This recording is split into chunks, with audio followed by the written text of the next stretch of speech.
بیان چل رہا بے نمازوں کے تعلق سے کہ بے نمازی کی 3 سزائیں مسلط کر دی جائے گی۔ منقول ہے کہ بروز قیامت یعنی نماز کے معاملے میں سستی کرنے والا اس حال میں آئے گا قیامت کے دن کہ اس کے چہرے پر 3 سطریں لکھی ہوگی، 3 لائنیں لکھی ہوں گی۔ وہ کون کون سی لائنیں ہوگی؟ اس کی کیا لکھا ہوگا؟ اے اللہ کا حق برباد کرنے والے۔ دوسرا لکھا ہوگا اے اللہ کے غضب کے ساتھ مخصوص۔ اور تیسری سطر لکھی ہوگی جس طرح دنیا میں تو نے حق اللہ یعنی اللہ کے حق کو ضائع کیا، اسی طرح آج تو بھی اللہ پاک کی رحمت سے مایوس ہو جائے گا۔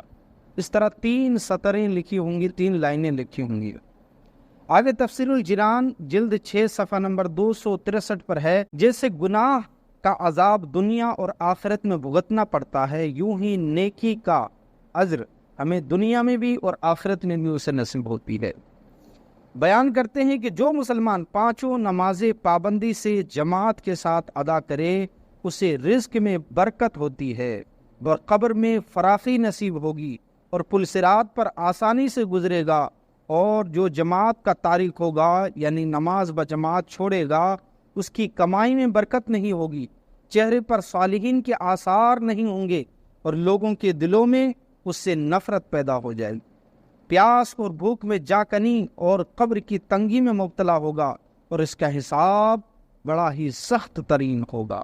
یہ بے نمازیوں کے لیے ہے۔ اے بے نمازیوں، اپنی ناتوانی پر ترس کھاؤ اور سستی اڑاؤ اور نماز پڑھنا شروع کیجیے۔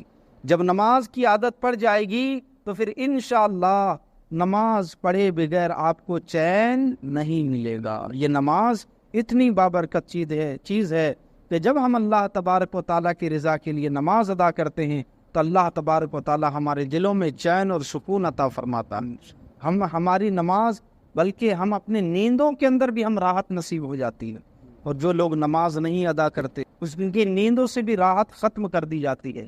بظاہر تو وہ سوتے ہوں گے لیکن وہ لذت نیند کے اندر محسوس نہیں ہوتی ہوگی۔ اس لیے علماء کرام فرماتے ہیں پڑھتے رہو نماز تو جنت کو پاؤ گے، پڑھتے رہو نماز تو جنت کو پاؤ گے، چھوڑو گے گر نماز تو جہنم میں جاؤ گے۔ اس لیے ان چیزوں کا ہمیشہ خیال رکھیں اور نمازوں کی پابندی کی کوشش کریں۔